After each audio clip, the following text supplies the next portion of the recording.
Good morning. We're going to have a morning meeting with this dreadful fake coffee. In the video I did about the Overlander, I confessed that I use this fake bullshit coffee, and nobody paid attention to what I said about Overlander. They were very concerned about this. I hate coffee. Coffee to me is just a vile syrup that I use to stay on the treadmill longer to erase the damage of whatever the hell I ate the day before. I can't stand it. I think it's disgusting. But I drink it every day.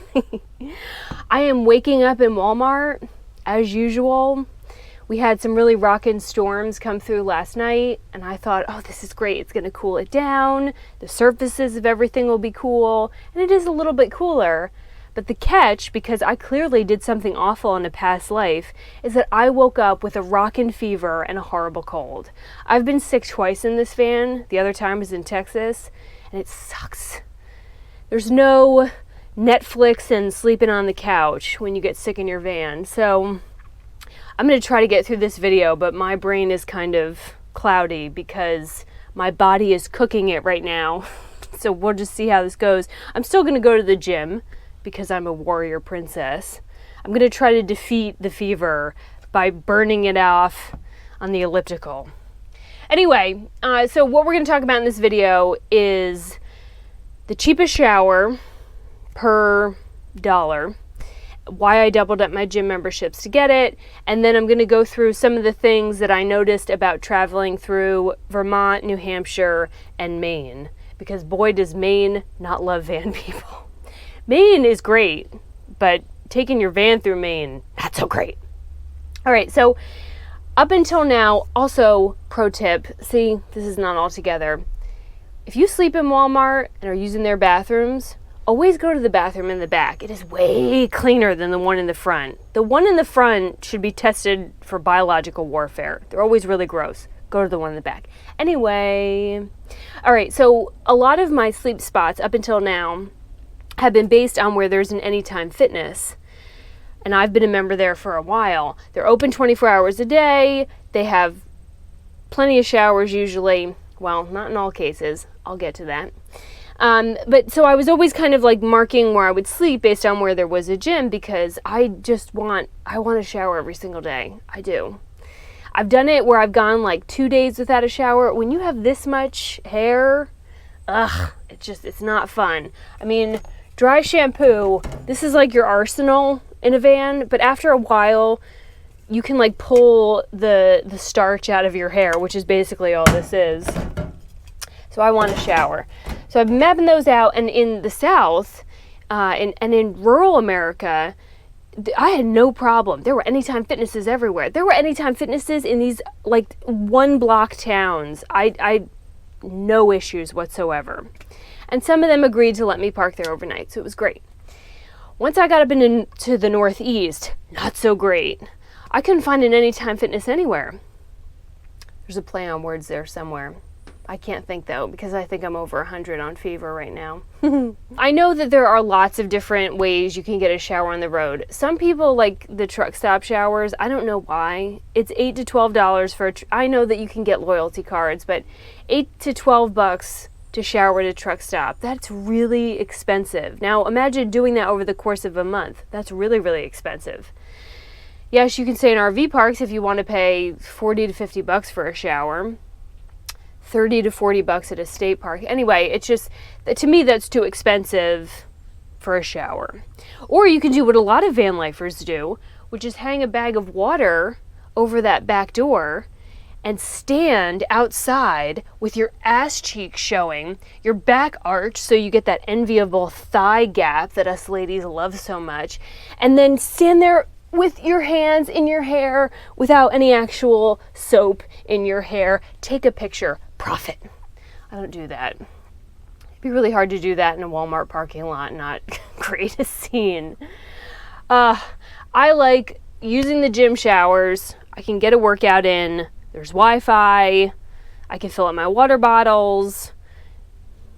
And I don't have to stand outside with my ass cheeks flapping in the breeze because I couldn't find any of those up in the Northeast, I decided to double up on my gym memberships, and I have had great success doing this, and I highly recommend it. So I still have my Anytime Fitness membership. So once I, start moving down south again or get somewhere where they have more locations, I'll have that option. I also bought a Planet Fitness membership. Now, I've always been resistant to buying a Planet Fitness membership at home because it's a very different crowd. They also give pizza and candy to their members, which I'm like, that's kind of messed up. But there are way more locations for Planet Fitness in the Northeast. So Anytime Fitness you will find in small, nondescript towns. Wonderful. Planet Fitness tends to be in more metropolitan areas. If you are going through, the whole country, then that means you'll be covered on both. So I have an Anytime Fitness membership for $30 a month. I think sometimes they charge $40, but $30 a month. And then a Planet Fitness membership for, I think it's $22 a month. So for about $50, the cost of one RV campsite for one night, I have doubled up my locations, which means that it'd be really hard for me, unless I was like in Alaska, to find a gym, one or the other, and then have showers, internet, someplace to fill up my water, and also to keep these guns strong for when I get back to the beach is that away. So that's really, to me, the cost per shower, 30, let's say 30 days in a month, 30 showers, divide by $50 is really low. Really low. Okay, so there are some differences between Anytime and Planet Fitness, and if you don't want to get both, I do want to kind of go through the differences so that you can make the best decision, because money is money. Anytime Fitness, I think the biggest difference between the two is just like the scene. Anytime Fitness is pretty low-key. They tend to be very small. Some of them are more like a hotel gym, but they're pretty low-key. They don't have like wide open spaces where people can throw weights and like grunt, and it's definitely like maybe an older crowd and a less intense crowd. They are way smaller than a Planet Fitness, and where they are has a lot of variability. Some of them are standalone buildings, most of them are in a strip mall. I've seen them like on city streets. So each one is a little bit different. The biggest problem I have with Anytime Fitness is that the company, and they tout this, is that they have the most locations, right? The most locations worldwide. Well, you won't get this from Anytime Fitness, but the staff there, or some of the owners, will tell you that the company has expanded so much and so fast that they are not checking on their franchisees. So what you can expect when you get there, you can't expect anything. You really can't. Some of them have like top of the line equipment. Some of them have equipment that I would expect to see in like a high school gym. The cleanliness is the biggest issue, and it runs a range from absolutely disgusting to spotless resort spa, and you don't know what you're gonna get until you get there. There was one, Madison, Indiana. I could see the dirt on the shower floor, and I was so grossed out, and I thought maybe the shower mat would probably be the nastiest thing. And so I moved the shower mat, and there were piles of dirt underneath the shower mat. They were like scooping the dirt. Oh my God, it was so disgusting. I've never had to bleach my shoes until leaving that gym. And the bigger issue there is that you would think, because it's a corporate franchise, that you could just, send an email or call a corporate office and tell them like, hey, this location, it's disgusting. If you send an email, a feedback email with a picture of what's going on at a location, it goes to that location. So there's nobody watching the franchisees at Anytime Fitness. I have offered to mystery shop for them because I'm going to be at their locations anyway. Nope. It's a shame, because the people who are really trying at Anytime Fitness are are, mixed in with these other gyms that don't care. You will rarely, if ever, see a staff member at an Anytime Fitness. The really good ones, the clean ones, the spa ones, the owners will be there, they're cleaning, they're talking to their members, but chances are nobody will be there. That's kind of nice if you want to go in and sit on the bouncy yoga balls and do some work, because there's nobody there to tell you no. But otherwise, no staff. But they are open 24 hours a day. So no matter what hour, you can go get a shower. I can't even imagine how many Anytimes I've been to now. But along the lines of having no idea what to expect, the one I went to in Johnstown, New York, I drove way out of my way to get there because I hadn't had a shower in 3 days. And when I arrived, they had no showers. This is the first one I've ever been to. Now, after I've worked out, I haven't had a shower. I'm disgusting. And I head back to the bathroom area. They don't have any showers. In 2019, what kind of gym doesn't have a shower? So, I have got to get clean. I did see a car wash that I thought about walking through, but those big floppy things at the end would probably hurt. So, luckily for me, because I shot that prostitution documentary when I was working in news, I learned how to take something called a hoe bath. I'm only telling you this is because this is reality. You're gonna run into this where you go a while and you can't find a decent shower because you're in the middle of nowhere. So, ho ho ho. You soak dish towels in the sink and bathe out of that. I love my Anytime Fitness at home, but just buckle up in that there's no standard. And while generally they're pretty good, some of them are really nasty. All right, so on the flip side of that is Planet Fitness. Planet Fitness is the 2019 version of the big box gyms like Gold's Gym that were really popular in the early 2000s. It is corporate. No matter which one I've gone to, it is the same exact thing. They are staffed up the wazoo. They have front desk people. They have people working on the floor. They have people cleaning the bathroom. I've never been in one that's not clean. I mean, the general, I think, skeeziness that all gyms get, but they're clean. They're staffed 24 hours a day. There's always someone up there. The equipment, they're palatial. They have acreage. There is no way that you are not going to find a machine. Now, their marketing is kind of hilarious. They have this whole you are accepted here. And this fake alarm, the lunk alarm, that if you throw a weight and grunt, apparently it goes off. They don't want to create a culture of bodybuilder carrying around water and it never actually goes off. It's all bullshit. But that's their thing, is you're accepted and loved, and it's a social scene gym. It is what it is. It's just like Gold's Gym. But you can count on what to expect every single time. I've never had a problem if I ask them if I can sleep in the back of the parking lot. No issues there. Now, I think people assume that all Planet Fitnesses are open 24 hours a day. They're not. I'd say most of them close at 10. Some are open 24 hours.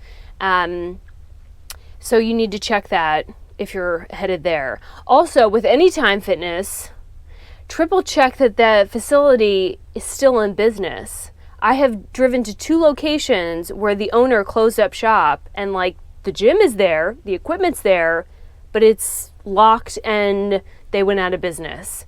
So if you're going to go out of your way to get to any gym, make sure it's 24 hours and make sure that they haven't lost their franchisee agreement. Other than that, I think that, so that's why I really kind of overlap them so that no matter what, I'd still be covered. And you really can't go wrong there. I think I've had a lot more success at this point with Planet Fitness. Now, Planet Fitness, you can get 2 different memberships. They have a $10 one a month, which is dirt cheap, but that is only good at the location that you bought it. The $22 a month one is you can use it anywhere in the US. You don't have to sign in. You just beep your card. Boom. Done. Great. $22 a month? That's insane. That's so cheap. And on top of that, the $22 a month location gets you into the spa where they have these big cushy chairs, which I go back there late at night and do my editing. They have massage chairs. They have this water massage thing. They have tanning beds, which I'm not sure how anyone in 2019 is still baking themselves in a cancer pod, but that's there if you want it. I mean, it's really nice. It's really nice for $22 a month. I'm not sure that I'll be holding on. As much as I love the owner of our Anytime Fitness in Wilmington, you seem to get a whole lot more bang for the buck at the Planet Fitness. So just something to consider, but if you really want to make sure that no matter what you have a shower, I would suggest to overlap the memberships, and chances are you will never be without a shower, at least on the East Coast, if you do that, and that's all for $50 a month. Hell of a deal. Hell of a deal. So now that I have all my showers set up for the next part of my voyage, I leave Bolt Castle and I start to go up through Vermont, New Hampshire, and Maine. I really only want to be in Maine for one reason and one reason only. I want to see a moose. I want to put an emotional support vest on a moose and walk it through a Walmart. I've never seen one. I've heard they're like these prehistoric massive creatures. I've also heard that if you hit one with your car, it will crush you to death. I don't care. I just want to see a moose. I did not find any moose in Maine. Apparently I screwed that up. You need to go like way north and find a swamp and like hide out until sunset. And that's really, I was really hoping to find a roadside moose, something convenient. Didn't happen. Anyway, when I got into Vermont, I went to Shelbourne Farms. Shelbourne Farms was, it's Vanderbilt money, so you know it's beautiful. It was designed by Olmsted, who is the guy who designed Central Park, so you know it's really, really beautiful. You know, they have like this whole education center that people go to like, I don't know, see baby goats. That's not what I was there for. I was there because I knew they had cows. Oh, now the dairy is not open to the public, but I will let you guess how that worked out for them. Oh, I trotted myself right over to that dairy. Now I have legitimate questions about owning livestock because I'm so hell-bent on owning up Casey's Tiny Teat farm when I get home. I've got big ideas. I'll share them later. So I talked to all the people who work in the dairy. They have Swiss brown cows, which are these beautiful, just majestic ladies. And I learned an awful lot about how they do things over there. And then they let me go in the nursery where they keep the baby cows. Oh my gosh. I'm surprised they didn't ask me to leave. I found Clarabelle back there. Clarabelle is a meat cow. She's not a dairy cow, which is kind of heartbreaking, but that's how it works in the world. Clarabelle and I had the same color hair, and she loved getting scratched on her snoot, her big cow nose. They also had twin baby cows. You might as well like set up lights and let me do a photo shoot. I was in there talking to those damn cows all afternoon. Oh, I love them. Anyway, if you're in Vermont, Shelbourne Farms is a really cool thing to see. It's a nonprofit farm, and they're really trying to teach people about where their food comes from, which Americans could stand to get a good education on. So it was really special. Vermont was also where I had my first visitor center, like highway visitor center overnight, and it was fine. It's kind of nerve-wracking because there aren't people coming in and out, so you debate, you know, if I have to scream really loud, who the hell's going to hear me in Vermont? But, you know, the lady at the visitor center, she said highway patrol is always going back and forth at night. It was quiet. Highways actually do get kind of quiet at night. I had no issues. I may do a video about sleeping in visitor center all on its own because, like everything else, there's a lot of variability. That one was fine. That one was great. It was up in the mountains. I was there with a bunch of truck drivers. I had no issues. And then I took off and got to where I needed to be the next day. I've stayed at other visitor centers since then that were 24-hour visitor center. And I thought, oh, this is so much better because there'll always be people coming in and out. And yes, there were. There were one car that pulled up with a bunch of teenagers who got right to shooting up their dope while I had the van door open cooking dinner. So I moved my car, my van, to try to find a more peaceful part of this visitor center.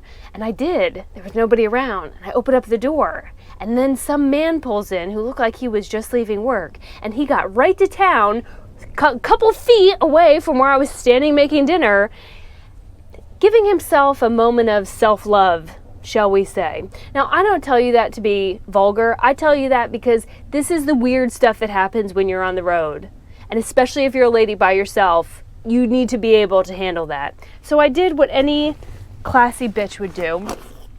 And I grabbed my murder toy with this hand, made eye contact, and slammed the door shut, and he promptly relocated. Honestly, I mean, get a room, man. Or get a girlfriend. One or the other. But then I get to Maine, and Maine is really gorgeous, but Western Maine is rural. Rural. But think about it. Anytime we see a picture of Maine, what do we see? The lighthouses, the coast. You don't see pictures of Western Maine. So I tried to make kind of a straight shot to Bar Harbor because, I'd heard for so long about how amazing Bar Harbor is. I have nothing nice to say about Bar Harbor. Bar Harbor does not like RV and van people, but it's RV and van people who ruined it because it's a tiny, tiny town. The coast on Bar Harbor is absolutely beautiful. I took some phenomenal photos of lightning storms coming over the water. And then I got a really beautiful sky photo because there's not a lot of light pollution. But Bar Harbor, the word is out on Bar Harbor. Parking sucks.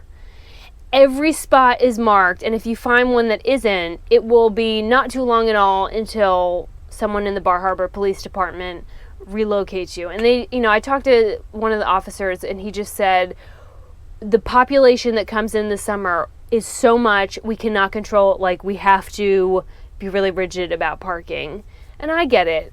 But if you are curious to see maybe the bulk of population of white, wealthy New Englanders all in their natural habitat, buying things at little stores, Bar Harbor is a great option. That wasn't really what I wanted, though. So I headed into Acadia National Park. I thought, that'll be great. I'll get into the woods, away from all the people. Maybe I'll find a moose colony. Maybe a moose nursery, like the cows. Oh no. No. All those wealthy white New Englanders were up in Acadia. Acadia charges $30 for 7 days. You cannot buy a day pass. So that's what I bought. Now I was there in the summer, so I expected there to be some volume. If you go to Acadia in the summer, you are in for a world of hurt. There were people who we were all talking, you would have to drive around in circles for 30 to 45 minutes to find a parking spot. They let this many people into Acadia, collecting that dollar. There are this many spots to park in. It was ridiculous. If you've got to have some kind of population control if you're a national park, and it was overrun with human beings. Overrun. You were just constantly bumping into people on the trail. You would think if they're collecting $30 for that many cars and they're just pumping human beings into this park, that the trails would be well labeled and it would be very clear. The trail system is like they spray painted a blue dot on a rock and it's worn off over the years. I went my first day in Acadia and I did get some cool photos there and I did get to see some beautiful things. But if you are by yourself or you're taking kids, the trail system is so poorly labeled. I went out for a 3-mile hike. I got totally switched around in the woods, which other people were having the same issues once you get off the more popular trails. And my 3-hour hike turned into a 16-mile hike. I got lost. I got completely dehydrated. I was like making my own path through the woods because the maps, they tell you on the trail, hey, we've renamed the trails and haven't updated the map. So you're constantly guessing. And then I had to find a road and hitchhike back to the park with a dude. I've never had to do that before. So my time in Bar Harbor sucked. From Bar Harbor, I went down Highway 1, which allows you to go through all the little coastal towns, and it really is beautiful. Maine has a couple quirks. Every parking lot, the most popular car is a Subaru. The appliance stores in Maine will sell you a freezer based on how many dead animals it has. or it can fit in it. And if you go to any of these small coastal towns, you will fully expect to see a mermaid on the shore, and it would be totally normal. It's beautiful. Coastal Maine is beautiful. It is also completely anti-boondocking. God help you if you try to find a spot. I mean, this is where you would probably have to be stealth and are probably going to be found anyway. The camping spots, any of the RV spots are outrageously expensive. I'm talking $50 to $100. $100. And they were all booked. If you want to go to Maine in your van, in the summertime, you will need to have reserved and planned your route and gotten all that lined up beforehand, because it is really the playground for Boston, Connecticut, New Jersey, New York. They are all up there in the summer. So please don't think that maybe, unlike some other states, that you'll be able to just corral in. There are no Walmarts. There are very few, if any, 24-hour businesses. God knows there's no Cracker Barrel. Can you imagine that? Those fancy people eating biscuits and gravy? Oh, hell no. So it's really hard to find an overnight spot. That said, if you can pull it off, it is absolutely stunning. My favorite was Camden, Maine. Camden is a small town. All the towns kind of become redundant after the while, because there's like the obligatory ice cream shop. There's the obligatory general store where like an apple is $4. There's the obligatory boutique that sells handbags made out of sails, but it is stunning. Camden has, I think it's the oldest operating windjammer. So I got some beautiful photos of that. And just everything looks like it's right out of a magazine. So it really is beautiful, but it is very hard to travel in a van. If you are in anything above a van, if you have a truck and a large trailer, if you have a Class A, I'm going to pray for you in navigating these old New England streets. Oh no, it won't happen. I mean, they're very narrow and it's very crowded with people. So I would say that in that case, a van is mighty helpful. Something I'm going to do soon is update, Airbnb versus Class A versus van versus hotels, because what you will find, especially in the summer when you're competing with other tourists, is that your options to just roll up on someplace and get a spot, if you need Airbnb or hotel, are like slim to none.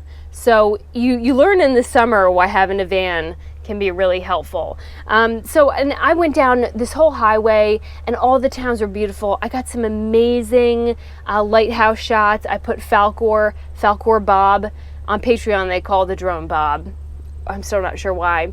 But I mean, every little spot was just absolutely gorgeous. So you will have fun in Maine. But Maine does not want boondocking, and I didn't find out why that was until the very last town that I visited in Maine. Something that I have a lot of questions about is that if everyone in Maine is selling lobster and everyone in Maine claims to have the best lobster, then it must be in wide supply. Then why is it so expensive? I refuse to pay $40 for an ocean cockroach. I won't do it. The best little town that I visited in Maine was York. York has the Nubble Lighthouse, which is the most photographed lighthouse in Maine. And you're not going to find parking anywhere near it. You have to park down at the base and pay a stupid amount of money and then walk up. But I got up there right around sunset, and I didn't want to take the stereotypical photo that everyone takes of Nubble. So I crawled down with my expensive camera gear onto the rocks to try to get this photo, and I got this amazing photo of Nubble, which I paid a high price for. That price was my dry, warm, unseaweeded body, because that wave pretty much knocked me over after I took the photo. It was worth it. Beautiful shot. York is an adorable town, but I had to go. I had nowhere to park overnight. So as I was walking down from Nubble, I noticed that a lot of people were walking up, but the sun had set. I was like, what in the hell are all these people doing? So finally I asked somebody and they said, oh, it's Christmas in July. So I just turned around and decided to follow the masses to see what they were doing. And when I got back up to Nubble, an orchestra was there and they were playing Christmas music.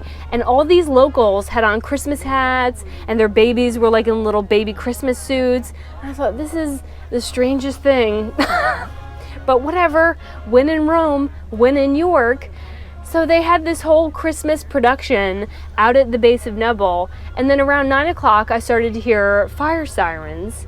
And up the road, up to Nubble, with the orchestra going, comes the York Fire Department and the York Police Department and Santa on top of the fire truck. And it was like being a 3-year-old kid again. I mean, I ran up to this truck. I was just waiting for Santa to like throw candy or remind me how much of a bad girl I am 365 days a year. Anyway. It was so adorable, and like these kids were going crazy. It was the summertime. So Santa gets off and he's taking pictures with everybody as though this was the most normal thing to do in York.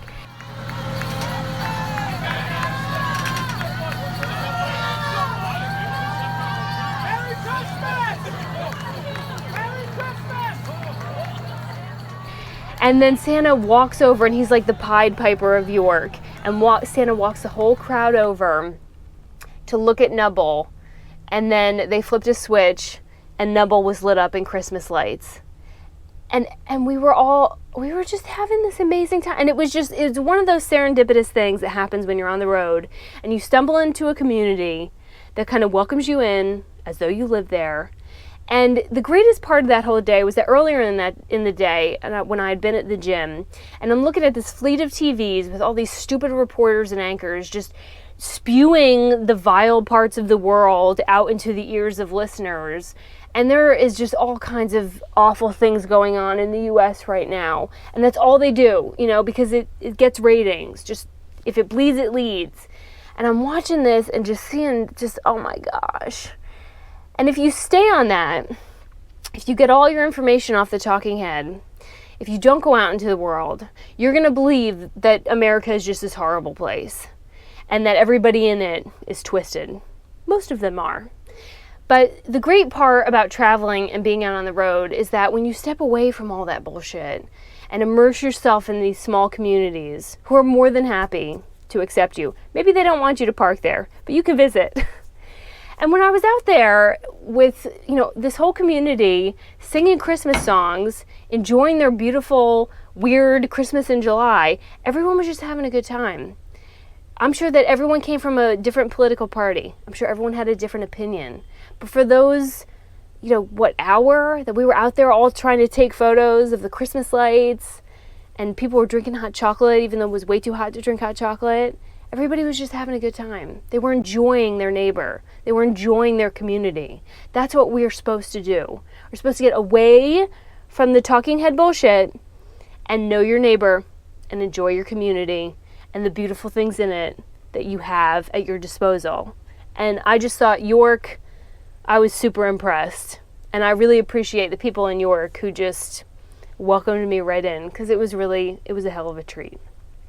On my last day in Maine, I was in Kittery. Kittery is the oldest town in Maine, and right across the bridge, which you can walk easily, is New Hampshire, Portsmouth, New Hampshire, which is an amazing town, probably one of my favorites. But again, the stars aligned, and I got another treat, which was that the Coast Guard's tall ship was going to be coming through the river there. And so right around sunset, all these people from both the New Hampshire side and the Maine side walked out onto the World War II bridge to get a photo of this massive Coast Guard ship coming through. Well, I don't know what happened with the driver of that Coast Guard ship. Maybe he was new, maybe he was an intern, but it was late. It wasn't 5 minutes late, it wasn't 10 minutes late. It was over an hour late. So I picked a spot where I thought it would be the best place to get a shot of the tall ship coming through. And the spot I picked, there were 2 salty Maine dudes standing right there. And I walked over and I said, hey, do you mind if I come over here and I think this will be a good spot to take a photo? Well, these were retired rough Maine men. And they were like, yeah, we were hoping you would come over here and talk to us. I mean, it's just, I can't even do the accent. They were hilarious. Homer and Mike. Homer and Mike worked for International Paper, which we have a huge IP plant in Wilmington. So they had been to Wilmington. So we were like already besties. And Homer and Mike had retired, and the two of them were standing over there like two old women making fun of each other in bright Hawaiian shirts. Bright Hawaiian corresponding man Hawaiian shirts. And I was like, do y'all go to Hawaii a lot? Oh no, we've never been. Okay. I guess that's what you do when you're retired. You get some Hawaiian shirts and you take your bestie and just go have fun all day. They were hilarious. They talked about everything from prison reform to the U.S. economy to the claim that both of them could be driving the Coast Guard tall ship a lot better than the guy currently. I mean, it was a delight. They were probably my favorite part of Maine, Mike and Homer. The salty old dudes on the bridge. And again, that's just another serendipitous thing that you're just going to meet people who otherwise you would never meet in your life. And for a moment in time, you'll be best friends and then you'll get on your way. But the Coast Guard ship finally came through and I got some amazing photos. And it was just another really special day in Maine. Again, couldn't park there, but again, really great memories. So at this point, ladies and gentlemen, the Babe bus is headed south, directly south, to the great state of North Carolina that I call home. I've got some other places that I'm hoping to see along the way. I hope that some or all of the gym shower information was helpful. I do think that it is the cheapest cost per shower. I do think that there's a lot of benefit to doubling up. And, for everything else you're sacrificing on the road, it really is nice to have a shower every day. And air conditioning.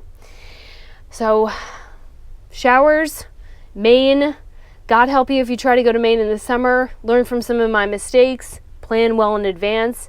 And if you see a moose before I do, please take a photo of it and send it to me. Because I feel like it was kind of a failed mission in that regard. But I didn't get a moose. I got Mike and Homer instead. I think that's a fair trade. Anyway, I'm off to try to burn off this fever. I will talk to y'all again soon.